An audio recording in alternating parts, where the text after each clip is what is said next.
สบายดีทุกคนตามใจกันเองมานี่มาเสนอเมนูตำปูปลาร้า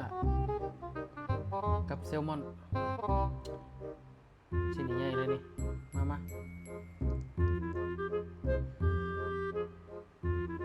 ที่เข่ากันบ่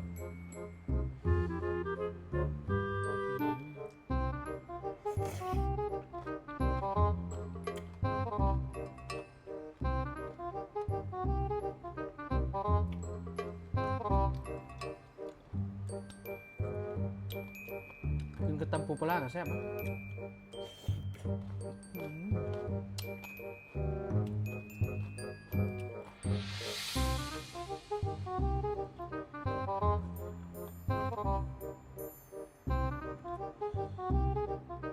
ได้การ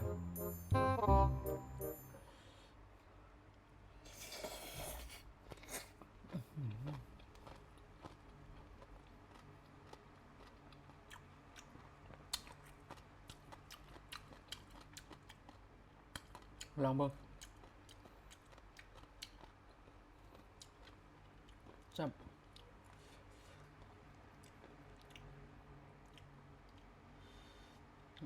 นี่ซีฟู้ด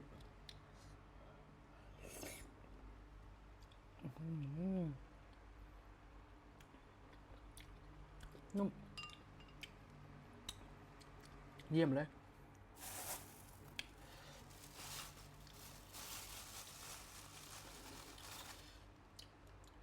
กลัม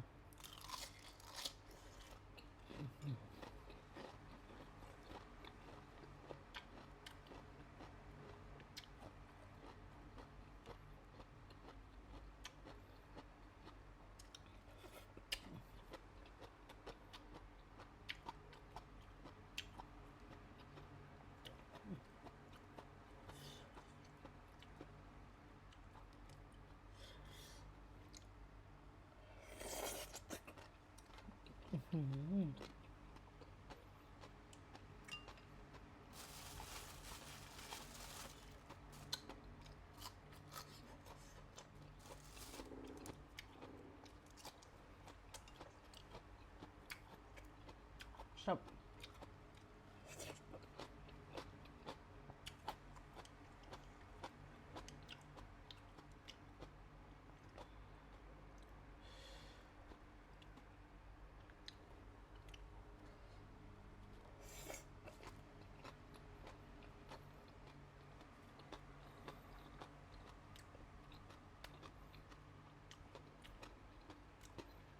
โอ้ได้การเลย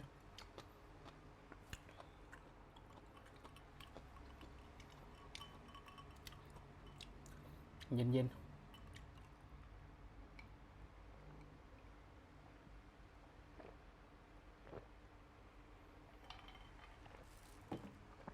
โอ้ว้าวเยี่ยม